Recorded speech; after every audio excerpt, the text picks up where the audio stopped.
창세기 7장 1에서 24절 말씀입니다.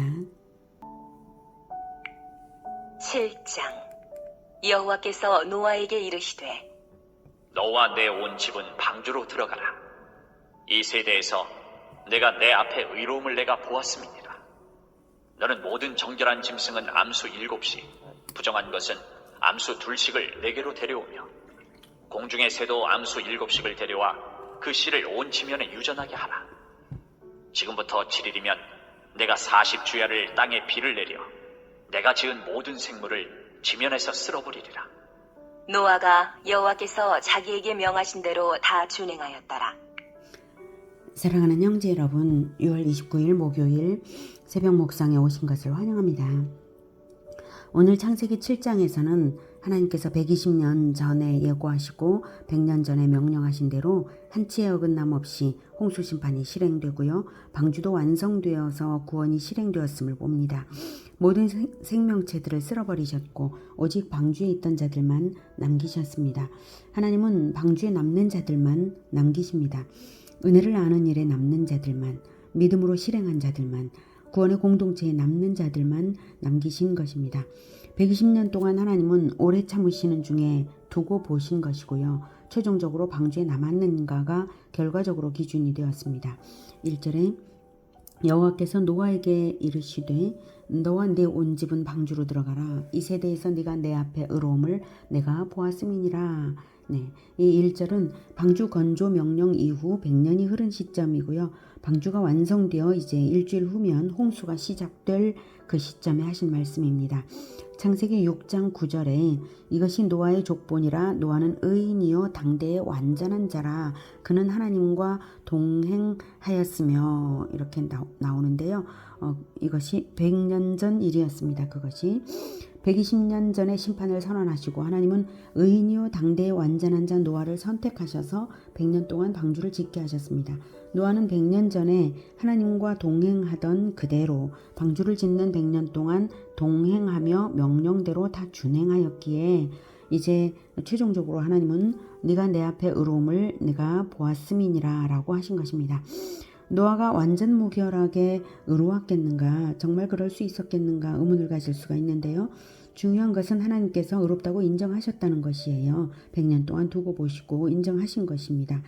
그렇게 인정하신 이유는 노아가 하나님 앞에 마주보는 듯 나란히 걷는 듯 하나님을 친구 삼아 동행으로 행했기 때문입니다. 동행 자체가 중요합니다. 하나님은 지난 100년을 보고 계셨고 또한 이 동행이 노아에게 늘 있다는 것을 인정하셨던 것입니다. 죄가 없어서 구원받는 게 아니라 죄 씻음을 받는 자들은 구원을 받는 것이고 동행하는 자들은 그 정결함을 유지할 수 있는 것입니다. 예수님께서도 산상수훈의 첫머리에 심령이 가난한 자는 복이 있나니 천국이 그들의 것이라고 말씀을 하셨죠. 심령이 가난하다는 것은 곧 예수님을 간절히 갈구하며 동행하는 것, 요청하며 함께하기를 원하여 연합하는 것, 그런 마음을 말하죠. 바로 노아가 그런 마음을 가졌기 때문에 동행이 가능한 것 아니겠습니까? 그 가난한 심령을 가진 노아였기 때문에 가능했던 것이에요. 지난 100년은 세상에게는 회개의 기회였고 노아에게는 검증의 때였던 것입니다. 2절 너는 모든 정결한 짐승은 암수 7씩, 부정한 것은 암수 2씩을 내게로 데려오며 공중의 새도 암수 7씩을 데려와 그 씨를 온 지면에 유전하게 하라. 하나님은 심판 중에도 보존에 초점을 두셨습니다. 그래서 짐승을 방주에 태우게 하시는데요. 노아가 모든 짐승들을 어떻게 그렇게 할 수 있었는가 하실 텐데요. 하나님이 짐승들을 짝을 지어 몰아오셨고 노아는 확인을 하는 정도였습니다. 6절 홍수가 땅에 있을 때에 노아가 600세라. 노아는 아들들과 아내와 며느리들과 함께 홍수를 피하여 방주에 들어갔고 정결한 짐승과 부정한 짐승과 새와 땅에 기는 모든 것은 하나님이 노아에게 명하신 대로 암수 2씩 노아에게 나와 방주로 들어갔으며 7일 후에 홍수가 땅에 덮이니 노아가 600세 되던 해 둘째 달 곧 그달 11의 날이라. 그날에 큰 기품의 샘들이 터지며 하늘의 창문들이 열려 40주야를 비가 땅에 쏟아졌더라. 곧 그날에 노아와 그의 아들 셈, 함, 야벳과 노아의 아내와 세 며느리가 다 방주로 들어갔고 그들과 모든 들짐승이 그 종류대로 모든 가축이 그 종류대로 땅에 기는 모든 것이 그 종류대로 모든 새가 그 종류대로 무릇 생명의 기운이 있는 육체가 둘씩 노아에게 나아와 방주로 들어갔으니 들어간 것들은 모든 것의 암수라. 하나님이 그에게 명하신 대로 들어가매 여호와께서 그를 들여보내고 문을 닫으시니라. 9절에 보면 암수 둘씩 노아에게 나와 방주로 들어갔다고 했어요. 그것을 볼 때에 노아 자신이 짐승의 정결함과 부정함에 대한 판단을 할 필요도 없었고 짝을 지어서 수요를 갖추는 일도 할 필요가 없었고 다만 자기에게 나아오는 동물들을 방주에 들여보내었을 뿐임을 알 수가 있습니다. 노아는 아들들과 아내와 며느리들과 함께 홍수를 피하여 방주에 들어갔고 7일 후에 홍수가 덮였어요. 구원을 얻은 자는 노아를 포함해서 단 8명 뿐이었습니다. 하나님은 마지막으로 7일의 기회를 더 주셨지만 더 이상 들어온 사람은 없습니다. 그리고 7일째에 하나님께서 직접 문을 닫으셨습니다. 베드로후서 2장 5절에는 노아가 방주를 짓는 100년 동안 전도를 했다는 사실을 확인할 수 있습니다. 베드로후서 2장 5절에 옛 세상을 용서하지 아니하시고 오직 의를 전파하는 노아와 그 7 식구를 보존하시고 경건하지 아니한 자들의 세상에 홍수를 내리셨으며 이렇게 기록되었죠. 100년 동안 전도를 했는데도 어떻게 한 사람도 건져내지 못했냐 하는 것이 초점이 아니라 그 당시의 세태의 완악함이 그 정도로 깜깜한 영적 어둠이었다는 것이고 그럼에도 불구하고 노아는 포기하지 않고 의를 전파했다는 사실이 중요한 초점입니다. 사실 우리가 전도를 하는 이유는 사람들을 구원하기 위함이지만 설령 아무도 반응하지 않는다 할지라도 전도를 멈추지 말아야 하는 이유는 하나님께서 구원의 기회를 열어놓으신 것이 분명하기 때문입니다. 그것이 하나님의 의로움입니다. 하나님의 의로움을 위하여 우리가 전도를 해야 마땅한 것입니다. 아무도 반응하지 않는다 할지라도 오히려 그럴수록 더욱더 힘을 내서 전도를 하면서 하나님께서 구원의 기회를 열어놓으셨다는 것을 알려야 하는 것이죠. 그러니 하나님의 자녀인 우리 역시 하나님의 의로움으로 행하는 것입니다. 전도의 결과에 연연하지 말고 오직 하나님과 동일한 의로움으로 행하는 것이 초점입니다. 그래서 하나님께서 노아에게 여호와께서 노아에게 이르시되 너와 내 온 집은 방주로 들어가라. 이 세대에서 내가 내 앞에 의로움을 내가 보았음이라 라고 1절에서 그렇게 말씀하신 것이죠. 세상이 극히 타락했을 때는 우리가 전도를 하는 것이 마치 노아가 방주를 짓는 행위처럼 세상의 눈에 우스꽝스럽게 비칠 것입니다. 그러나 우스꽝스러워 보일수록 인상적인 것이지 않습니까? 그러니만큼 의로운 행위 자체가 세상을 향한 강력한 메시지가 되도록 전도를 더욱 해야겠습니다. 노아의 식구가 8명이었다는 사실은 노아와 세 아들들이 당시에 타락한 결혼 문화에 물들지 않고 정결한 가정윤리를 견지했다는 것을 알 수가 있습니다. 일부 다처가 문화가 된 세상이었지만 노아 가족은 일부 일처를 견지한 것이죠. 그리고 노아를 구원하심으로써 노아 가족을 구원하시는 것은 소속의 원리를 보여주시는 것입니다. 즉 의로운 자 안에 속한 자는 의로운 자로 보시는 것입니다. 그리스도 안에 속한 자는 그리스도를 받으시듯이 하나님께서 받아주시는 것입니다. 그것은 대표자의 성품이 소속자 전체에게 제자화될 것이기 때문입니다. 그들이 영적으로 살아있다면 말입니다.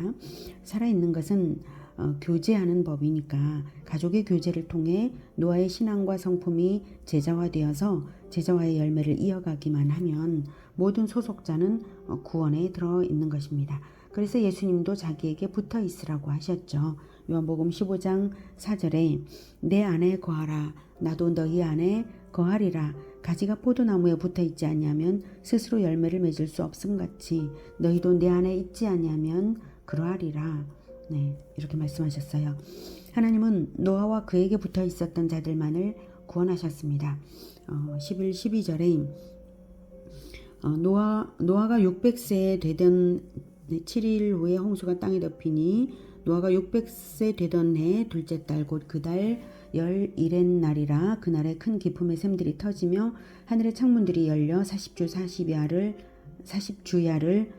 비가 땅에 쏟아졌더라. 네, 마침내 홍수가 시작되는데요. 우리가 겪어보지 않은 전 지구적 재앙이었습니다. 그러기에 우리의 상상력으로 다 알 수는 없겠지만 김명현 교수님의 창조과학 강의 시리즈가 전 지구적 대홍수의 다양한 증거들을 과학적으로 제시하고 있으니 유튜브 영상으로 보시고 참고하시면 유익하실 것입니다. 11절에서 그날의 기품의 샘들이 터지며 하늘의 창문들이 열려라고 말씀하시죠. 천지창조적에 본래 궁창 위의 물과 궁창 아래의 물로 나뉘었고 또한 육지는 지구를 뒤덮고 있던 물로부터 분리되어 나왔기 때문에 육지는 물 가운데 구별된 것과 같았습니다. 그리고 뭇과 물의 분리와 한계 설정은 하나님의 주관하에 있었습니다. 그런데 이제 이 한계의 구분을 하나님께서 허물어 버리신 것입니다. 기품의 샘들이 터지며 라는 말은 지각의 급격한 변동을 말하는 것으로 봅니다. 그래서 땅 속에서 물이 분출된 것이죠. 그래서 일시에 땅에서 분출되고 하늘에서 폭포와 같은 파괴적인 분사를 하고 바다에서의 해일 그리고 강의 범람 현상이 일어난 것으로 봅니다. 이러한 현상이 40일 동안 계속되었습니다. 17절부터 홍수가 땅에 40일 동안 계속된지라. 물이 많아져 방주가 땅에서 떠올랐고 물이 더 많아져 땅에 넘치매 방주가 물 위에 떠다녔으며 물이 땅에 더욱 넘치매 천하의 높은 산이 다 잠겼더니 물이 불어서 15규빗이나 오르니 산들이 잠긴지라. 땅 위에 움직이는 생물이 다 죽었으니 곧 새와 가축과 들짐승과 땅에 기른 모든 것과 모든 사람이라. 육지에 있어 그 코에 생명의 기운의 숨이 있는 것은 다 죽었더라. 지면의 모든 생물을 쓸어버리시니 곧 사람과 가축과 기는 것과 공중의 새까지라. 이들은 땅에서 쓸어버림을 당하였으되 오직 노아와 그와 함께 방주에 있던 자들만 남았더라. 물이 150일을 땅에 넘쳤더라. 물심판을 볼 때 우리는 베드로후서 3장 6, 7절의 말씀을 함께 마음에 담아 두어야 하겠습니다. 이로 말미암아 그때에 세상은 물이 넘침으로 멸망하였으되 이제 하늘과 땅은 그 동일한 말씀으로 불사르기 위하여 보호하신 바 되어 경건하지 아니한 사람들의 심판과 멸망의 날까지 보존하여 두신 것이니라. 물과 마찬가지로 불 역시 하늘 위와 땅 속에 저장되어 있는 바 최후의 심판 때에 한순간에 덮칠 것이 준비되어 있다고 경고하고 있는 것입니다. 사랑하는 형제 여러분, 우리는 예수 그리스도께서 우리를 대신하여 심판을 당해 주신 그리스도의 소속입니다.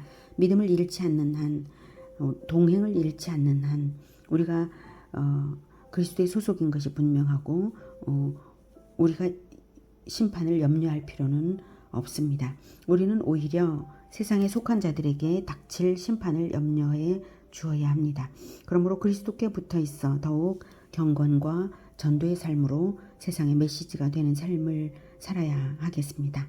경건과 전도로서 그리스도의 의로운 메시지가 되는 우리 모두가 되기를 축복합니다. 기도하겠습니다. 의로우신 하나님 아버지, 하나님께서는 언약대로 인간들에게 구원의 기회를 주셨지만 언약을 주셔서 믿음으로 받는 자들은 다 구원을 하시는 그 구원을 행하시지만 결국 너무나 많은 사람들이 변질되어서 타락하고 말았습니다. 오직 노아만 하나님 앞에 의로웠습니다. 오직 노아만 하나님의 그 구원을 믿었고 오실 그리스도를 기다렸습니다. 노아와 그 가족만이 구원받는 것을 보면서 하나님, 우리도 결코 믿음을 잃지 않도록 하겠습니다. 하나님께서 언약하신 대로 이루실 것을 분명히 믿으며 우리 주 예수님과 연합하여 끝까지 가난한 심령으로 연합하며 전도를 포기하지 않고 끝까지 가겠습니다. 주님 도와주시옵소서. 우리의 가난함을 불쌍히 여기시고 우리 주 예수 그리스도의 의로움에 연합되어 살아갈 수 있도록 주님 도와주시고 우리가 교회 공동체를 방주로서 이 시대의 방주로서 세우는 일에 하나님 큰 힘 더하여 주시옵소서. 예수 그리스도 이름으로 기도드립니다. 아멘. 이어지는 시간은 개인 기도 시간입니다.